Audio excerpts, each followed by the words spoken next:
I'm Todd Bookspan, and welcome to your neighborhood real estate show. The hyperlocal real estate show where real estate professionals talk about the neighborhood you live in or the neighborhood you want to live in.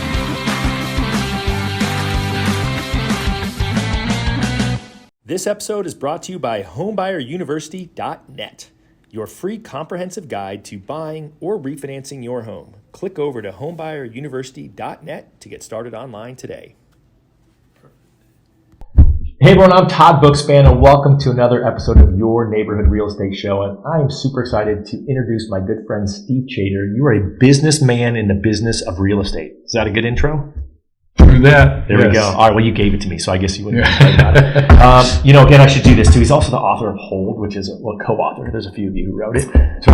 But really great. We'll kind of talk about that in a minute. But you've been in real estate for a long time, and you truly, top 1% in real estate when you were in production, franchise owner for Keller Williams for years and still involved in that now. Own a title company, you own a title company, Title Alliance. Mm-hmm. And then also a property management company, TCT Property Management. That's right.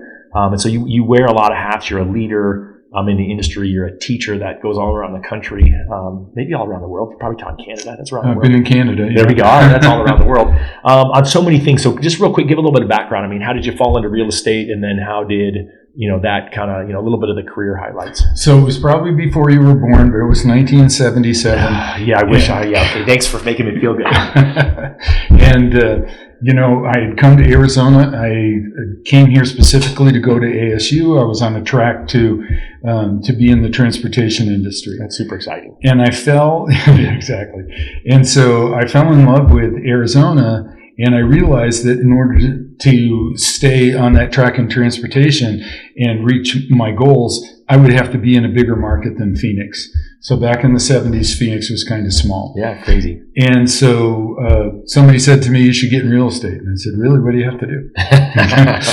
And so I got my real estate license. The second day in the business, I sold a house. Sold another house the next week. I sold another house the next week. You're on fire. This is easy. Yeah. And this is fun. And so then I took a week off and I went to San Diego and went to the beach. I came back, I sold another house that week and sold another house. And then we got hit by the rising interest rates from Jimmy Carter years. Oh, yeah. And the rates went up to 18%. When I got in the business, rates were at 8.5%. And I was told that when they get to 10%, the market is just going to shut down. There's going to be nothing and, all the gloom, doom, and disaster, right? And the reality is people still needed to buy houses, still needed to move, they needed to sell. And I was able to help them out and sold $1 million in real estate my first year where the average sales price was $18,000. That's a lot of houses. So it is. But I loved it. It was awesome. Yeah. This is an industry. And, our friend John Foltz always said that we're in the home ownership industry. We're not in the real estate industry. We're in the home ownership industry. And so helping people get into their home, number one, but also helping people build wealth by buying additional properties. That's why we wrote the book Hold. Yeah. Well, and so let's kind of go down that path because, certainly you're just too humble to talk about the success that you had as an agent and how that all followed, which I appreciate. But ultimately, when you wrote the book Hold with Janice Doty, your business partner at TCT, and with Jim and Linda McKissick, who are good friends of yours, I've met them. They're super great. It really is a way for people to help them build a business while helping others build wealth. Is that a good way to? Is that kind of how you guys put it, or is there some more eloquent way? Well, we almost wrote this as a self-help book. Here's what you do. Here's how you find the property. Here's how you qualify the property. Here's how you finance the property. Almost as a self-help book. But in that book, we kept saying, because we wrote this book for the real estate agent to give to their client. Yeah, makes sense. Yeah. So it wasn't about building your business. I was a part of another book called The Millionaire Real Estate Agent. Yep, Gary Keller wrote that. What a great book. Yes. And so I was part of the group that he featured. Researched, right, in order to do that. So that was aside. Here's how you do real estate and how you build a team and how you go from individual to a large business in real estate. This one was about give it to your clients and then say, what do you think? Is this something you'd like to do?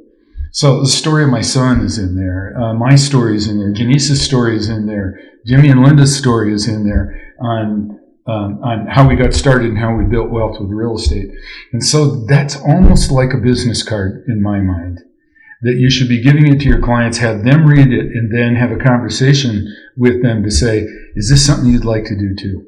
Right, it's such an easy question, and I think now, today more than ever, I think HGTV has made everyone want to be in the real estate business, right? Yeah. And then maybe you can't redo a kitchen for $8,000, like, this kitchen costs $8,000. I'm always shocked. I'm like, exactly. Exactly. All they did was change the linoleum. Yeah, exactly. But, it looked like an $80,000 kitchen to me. But I think it's great you're basically just telling a real estate agent to empower their clients by letting them engage with the book, and then that's how I got started, Todd.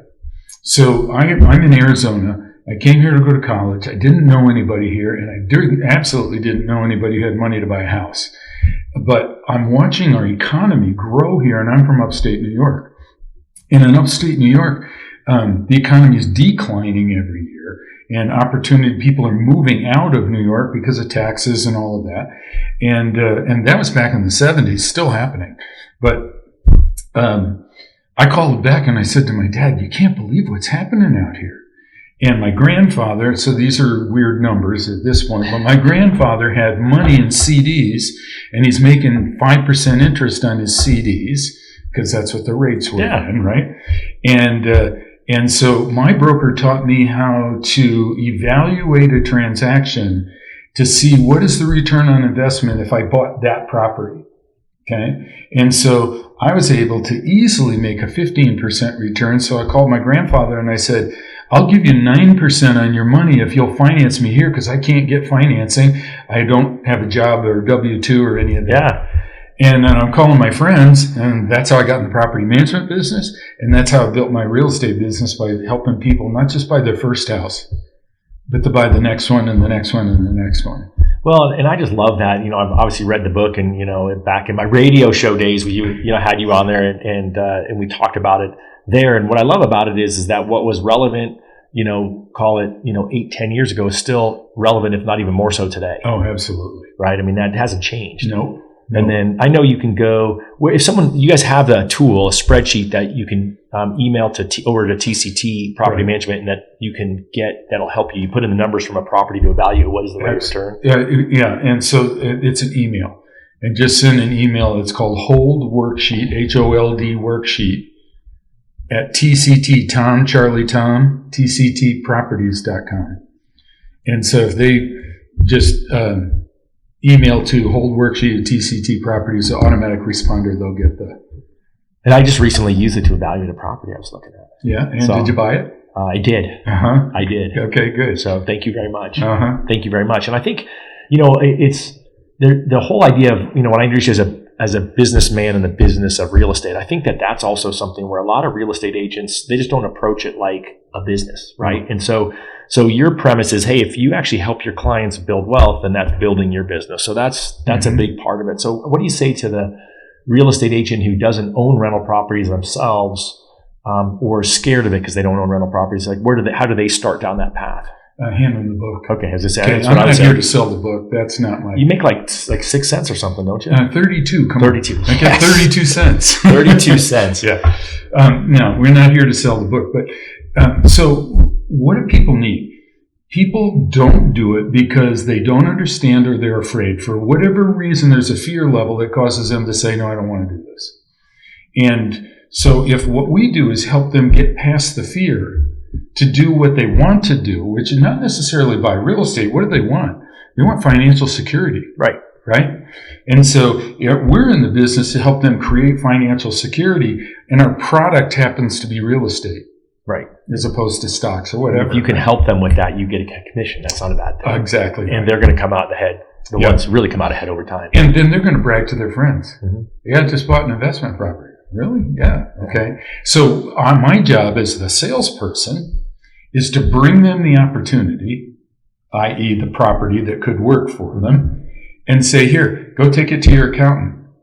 Now, none of the people when I started with this even had an accountant because they didn't have any money, right? Right. Okay. So for me, it was like, okay, let's use an FHA loan. Let's get you into your first property. And then we'll start looking for the next one right away. So let me know when you can get 5% of a property value saved so you've got down payment and closing costs. And we'll go get the next one and we'll rent this one out and we'll make sure that you get qualified. So let me get you with a mortgage professional that can make sure that the actions that you take and the loans that you take out not only qualify you to do this one, but set you up to do the next one too. And that's what you've done so well. Yeah, I mean, I just love the idea of somebody buying a house with a little money down, right? 3 to 3.5% as a first-time buyer. Right. And then turning around, even if you live and love the house for a couple of years, you might have the opportunity with appreciation to refinance it, get rid of the private mortgage insurance, Yep. and then live in that one and then buy the next one, 5% down on number 2, most likely. Yep. And then just keep going and rent out the other one as you go and rent out the other one as you go. And at some point, you're using the income from those to qualify for the next one. And it's, they've set it up so that you have the ability to do so if you're laser focused on how to get there. So if somebody wants to do that, and you've seen this before, and we've talked about this before, but at tctproperties.com, or if you go to our YouTube site, right, for TCT Property Management, we have a YouTube site. And I actually have a video on there on how to play Monopoly for real. I'll have to watch it. We were talking about your YouTube channel, so I'm going to put it on my to-do list over here. Okay. So what that does is that does exactly what you said, but it sets it up to say, how much am I going to need in passive income in order to have financial security? How many houses do I need to buy in order to achieve that? Because when we're playing Monopoly, it's like, okay, you get the street, but then you put a house on it and you get rid of somebody's lands, you put another house on it, another house on it, and then ultimately to go to a hotel. So I don't know, it's probably a 20-minute video that talks about that strategy. But imagine if you showed your clients, you know what, I can create financial security for you in the next 15 to 20 years. It's huge. How many people do you know that you've worked with that want to pay their mortgage down so that they are free and clear in 30 years, as opposed to having somebody else pay the mortgage down for them? Right. It's always that thing is, right, you're paying a mortgage either way. You just might be paying somebody else's mortgage as a renter. Exactly right. And then oftentimes what I find is after-tax people pay down their mortgage and then they realize that they need money for other things and then they go get a mortgage anyway. And so I think it's, my story is that I was, I don't know, when I was 19, so right, a sophomore in college. And my freshman year of college, I was at a school in California. It was expensive. My dad joked that there goes my new Corvette or whatever he was going to joke about buying. It was an expensive school that I went to. And then my brother went to U of A. Sorry, I know you're a Sun Devil. My brother went to U of A, but he bought a house right across the street from school. It was like under $60,000 at the time. So granted, it was 30 years ago, 40 years ago. But long story short, I thought, gosh, that's a great opportunity. So I transferred to U of A the next year myself, and we went out. We found a $60,000 house. So again, right now, now that's probably a $300,000 house. Right. But ultimately, it was average price, average area. But I was 19, and again, I had parents who were willing to do this. 3.5% gift from them. I was the borrower with no job. My parents were the non-occupant co-borrowers. They were having to guarantee at FHA that we could make the payments, because if I wasn't going to make the payment, then he was going to have to make it. Absolutely. $660 mortgage, and my 2 roommates each paid $300 a month to live in the house. And what would a paycheck be if you were working? Yeah, I mean, who knows that, probably not $800 a month. Right. Not at that time for sure. And so long story short, you fast forward, I moved out of the house, I rented it out, and then I moved to Phoenix. And once I said, you know what, as long as I've got roommates, because they would refer the next group that would move in and the next group. And finally there was an emergency. A couple of people had to bail out and let them out of the lease, sold it, did a 1031 exchange to properties up here. But it allowed me to do a tax, I guess for someone who doesn't know, 1031 exchange, a tax deferred exchange. So I could sell the house. Well, I tell my story in the book about doing the same thing. Yeah. And how I took a house that was making $600 a month in rent and turned it into a building that was making $25,000 a month in rent. Yeah, little better. And this was, for us, we took the storeroom, we converted it over to like a studio apartment. So we got triple the money of what we paid for when we sold it, and bought a fourplex with it. So not quite the same. So what you're talking about is investing in real estate, and how you can do it without any money. Right. And if you know other people that you can help them win at the same time. So with my grandfather's story, he's getting 5%. I said, Grandpa, I'll give you 9. Yeah, it was a win for him. It was a win for him. It was a win for me. I get in the game, and it just kept going from there. Well, and I think it's just this whole idea. So I love Monopoly. I'm kind of competitive when I play it. So I'll watch the video, and I love You're that. You're going to bankrupt the other guys? I know. Well, I love the analogy of it. But ultimately, not everyone's in that position. I was pretty fortunate, but I could have, gotten out later, bought my first house with my own down payment, and done the same thing. I just got probably a 5-year head start by having parents who thought, hey, this is a good idea for us to help, to build the family wealth. And I know other people, I've heard you talk about it before. Why not as a grandparent? When your grandchild's born, go out and buy them a house, right? Buy a rental and kind of earmark that for their college fund, right? So what does that look like? Yeah, exactly. Right? We do that in the family. So my mother-in-law's house, which she's 96 years old right now, not living there anymore, will more than pay for her great-grandchildren's college. Yeah, that's awesome. So I think there's just so many things that people haven't thought about. Yeah. And again, the numbers are different now. We're not selling $18,000, we're not selling $60,000 houses, but the overall economics are still the same. Everything else has gone up in value as well. The incomes and all that. The numbers still work if you know how to work the numbers, right? Love that. So the numbers still, and it's still a good market. Doesn't matter what the rates are right now, especially in the Phoenix market. Because what we've seen is a seller's market up here, which has now come closer to a buyer's market, closer to a balanced market here in Phoenix, right? What does a balanced market mean? A balanced market means that the property values are going to go up pretty much with the rate of inflation. Right. So when we did the research on this and they looked back and they said, you know what, properties average 4% appreciation.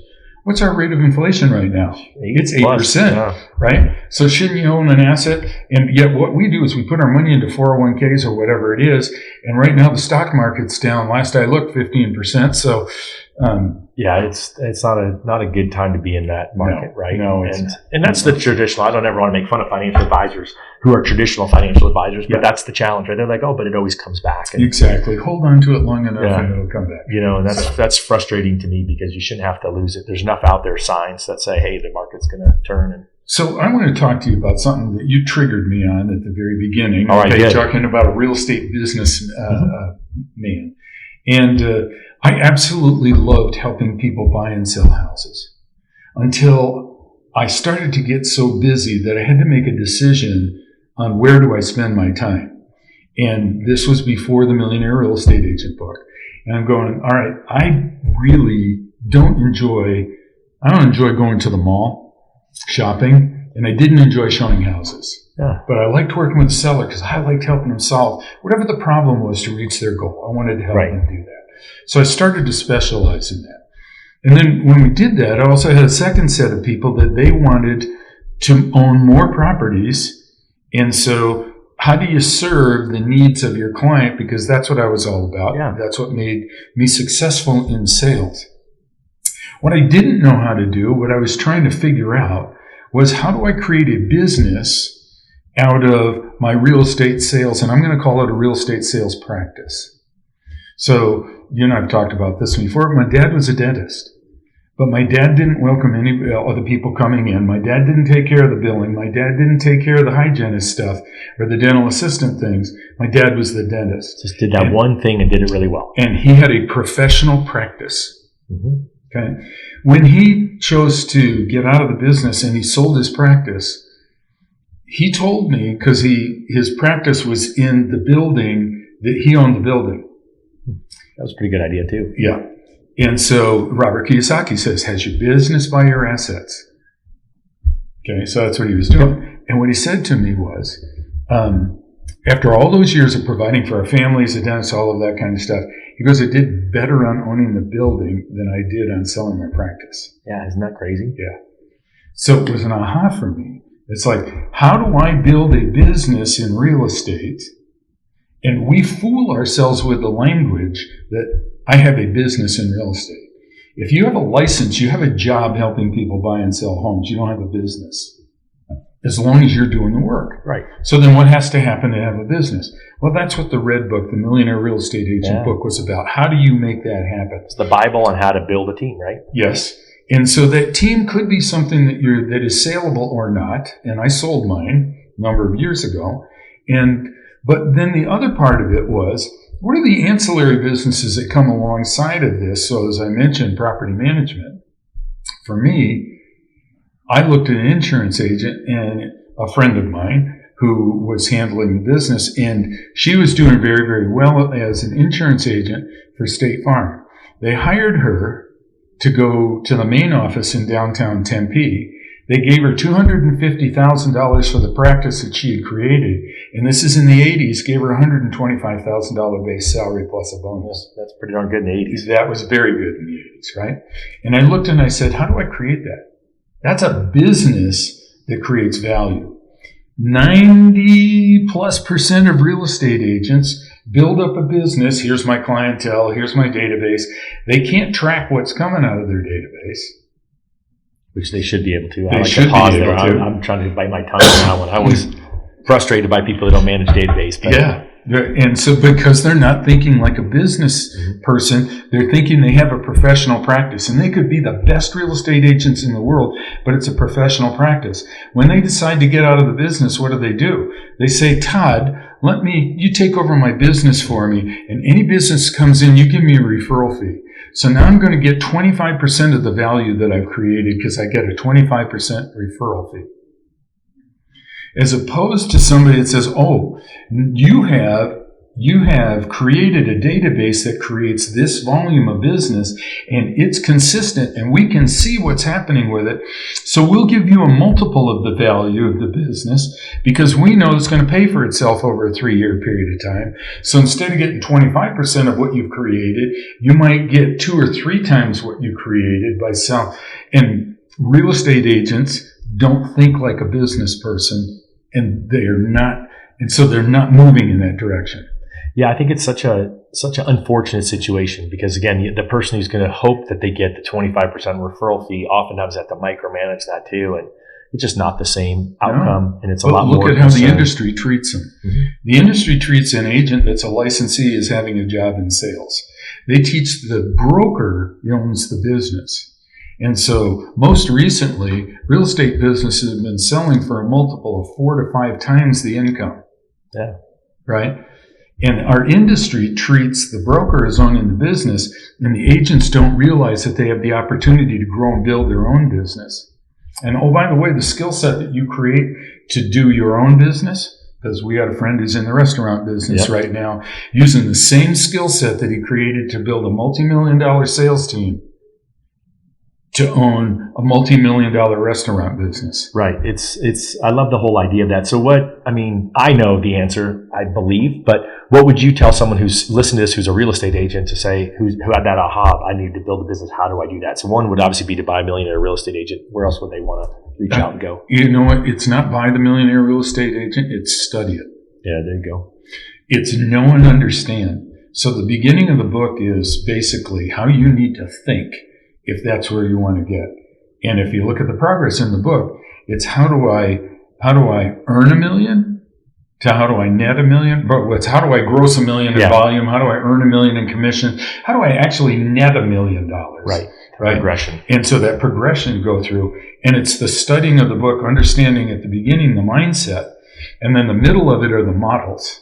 So here's the models that other people who have done it. This is the way they did it. Do what they did, and you'll get what they got. Success leaves clues. Right. And in the back of the book are some 2-page bios on other people that have done it. Right. Absolutely. And it's, obviously it's a Keller Williams thing. I mean, it's applicable to any brand, whatever they were on there, but obviously it's the culture of Keller Williams where this is taught day in and day out. Right. And on purpose. Right. Because we have a lot of people that are very successful in real estate practice, but they don't know because our industry doesn't treat them as real estate business people. So they haven't been taught how to think, the model to follow, and the process to go through to get to that next level. And by the way, we're all too smart to follow the model, so we always bastardize it. Yeah, I think that's the irony of it. And it's funny, when I was in production on mortgages, right? I built a team to be the millionaire real estate loan officer team, right? To kind of mirror that piece. And it was always a different conversation when I was talking to someone who viewed their business as a business. Typically they were at Keller Williams at the time versus if they were an individual agent trying to do it all themselves, because those Sure. are the people who are getting burned out. You just talked about it when you did it. So I love Gary that. Keller changed the industry by creating that conversation. Mm-hmm. Now, it's not all Keller Williams. Lots of brokerages have people building businesses Heck yeah. inside of them. But that was a change. Actually, it was, so Gary gave everybody at Coldwell Banker and Century 21 and the other companies, he gave them all a raise with his business model, number one. But number two, he created a mindset and a model and an opportunity for the entire industry to be able to achieve that. So you asked me about what I would say to real estate agents listening to this. I would challenge you to say, first of all, do you want to take your successful real estate practice and turn it into a business? And then the question would be, why would I do that? Because all of the effort that you've done over your life in growing and building this business and this the database and the people that you've served and all of the things that are happening here could have an enormous financial impact on you, your family, your retirement, all of that kind of stuff. Or it could be a 25% referral fee. Right. I mean, significant difference. Yeah. And really, I view it as just the opportunity. But the word you said where the book started was with mindset. So Yes, it's a matter of what's up here and what do you really want to see out of it. Always. All right. So we've walked down two different paths for people to grow a business. One is by helping other people grow wealth. Right. And the second path, I think, does the same thing where you talk about treating the business as a real estate agent as a true business, because that is a game changer. I mean, it absolutely is. Oh, absolutely. It would just take mindset, right? Okay. You didn't buy your first house. You didn't buy your first home. You bought your first what? Investment property. Okay. And if your conversation with people is you bought your first investment property and you start them thinking different, now you got a whole different set of clientele that you're working with. I mean, it's my favorite conversation to have with someone, regardless of their age. But it just makes it makes a huge difference, right? Yeah. I mean, that's what I love about it. And I love anytime I get to have a conversation with you. I mean, I joked about it before. We could literally talk all day. But I know we gotta get you on the road. So kind of as we wrap up, right? Here we are. We talked about it. The market is a different market now. It's Yes. a shifting market. And I laugh because Gary Keller also wrote the book Shift, and I know a lot of people who, at the beginning of this year, said, "Hey, the shift is coming. I'm getting out that book and dusting it off, and gonna do that." So, real quick, can you just mind talking? You kind of mentioned it's a little more of a balanced market. I mean, what else would you say just to a consumer who happened to stumble upon this and is still listening to the market? What are the things that they should be aware of? So the old market. And I'm not sure if I'm answering your question correctly, so we'll see. I'm sure it'll be a great answer regardless. Okay. So the old market created 400,000 more real estate licensees. It did. A lot of people. Yes. I think. And so here you had a 40% increase. I remember the numbers, but a significant increase in the number of licensees, people that have a license, that are legally able to make money by helping you buy and sell real estate. Okay. So if I'm a consumer, I'm going to look for the person that has the best skills to get me the highest price if I'm a seller, or the best skills to get me the best deal if I'm a buyer. Or if I'm an investor, the people that have the best team, the lender and the CPA and the property manager and the real estate agent, to put that team together to say, okay, here's my goal with investing. Now, what's our strategy to get there? This market, there are more seller concessions in this market than there have ever been, which means it takes less cash to get into a property. Yeah, absolutely. Right? So it's like, take advantage of it. Get in as quickly as possible. Our inflation rate's running at 8%, which means our properties are appreciating continuing to appreciate at least the inflation rate, or they're appreciating. So you should own an appreciating asset. And when the interest rates, with the inflation rate going so high, the way they're trying to stop the inflation rate is to raise the interest rates. So there's two reasons to buy today, and that is the property is cheaper today than it's going to be tomorrow, and your interest rate is cheaper today than it's going to be tomorrow. And when it becomes true that the interest rate is cheaper tomorrow than it is today, you refinance it, but you still have the appreciating asset. So if I'm a consumer, it's the right time to buy. If I'm a real estate agent, this is a skills market. And the skills mean that you help your clients make the right decisions to make the right decision on selling their property, on buying the property, on investing in the property. And there are real estate agents that have that skill set, that have read this book, that have read the Millionaire Real Estate Investor book, that know and understand what we're talking about, because the stock market is losing them money right now. And if we go into a recession, it's going to lose them more. You buy a piece of property and somebody will pay you to live there. Nobody will pay you to live with your stocks. All right, so a couple of quick comments, and then... Sorry, I've got one. No, I love that. One is if they go to tctproperties.com, if you're a local Arizona person listening, so you actually have on there the Cromford data that's only you guys have on on the rental market. So you can see what's going on in rents. I was talking to a banker the other day, and he said, well, we're still bullish on lending money to investors because rents are so good, and they're not going anywhere. Right. And so I thought that was kind of interesting.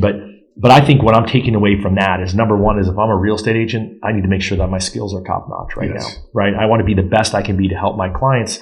Then I also think about the consumer. I've got to make sure I ask the right questions, because if the number of agents grew by 40%, and we know the number of transactions is down by 30%, they're not that experienced. They don't have that skill set. Yep. And I think it's a challenge, because I always hate to pick on new people. I always hate to pick on, hey, my cousin's a realtor, I better use them. But you have to really ask the right questions about the experience of the person that you're working with to ensure they can help you get your goals. Well, so if all you want out of a real estate agent is somebody to open the door for you so you can take a look at the house, anybody can do that. Right. Every licensee can do that. Yeah. If, on the other hand, you want more than to be able to open up the door, that's where the skill of being a real estate agent to number one, guide you through the process, to number one, help you make the right decisions on where am I going, based on what? Based on your goals. Yep. Right?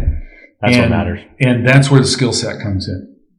All right. Well, I'd love to talk to you for more, Steve, but probably got to let you go. So here's my call of action to all of you. Number one is, if you are a realtor or someone who's thinking about investing, check out Hold. I love your thing. Just buy a copy, give it to your client, and then ask them what they think of it. But it's a great tool. You already said it to help people build business. We buy it by the case. Yeah. And we give them out. Yep. And I think by the case they're maybe $12, maybe 15, something like that a piece. Yeah, you can buy them direct from Keller Williams Press, right? That way? You can buy them on, yes, you could buy, it's called Relic. All right, we'll get that. We'll put it in the show notes so that people have access to that. And then, I just think that you took us on a path for helping people make better decisions in their business going forward, and I'm always grateful for that. It always makes me think. That's what I love. All right, my pleasure. Everyone, my friend Steve Chater. Bye, everybody. This episode is brought to you by homebuyeruniversity.net, your free comprehensive guide to buying or refinancing your home. Click over to homebuyeruniversity.net to get started online today.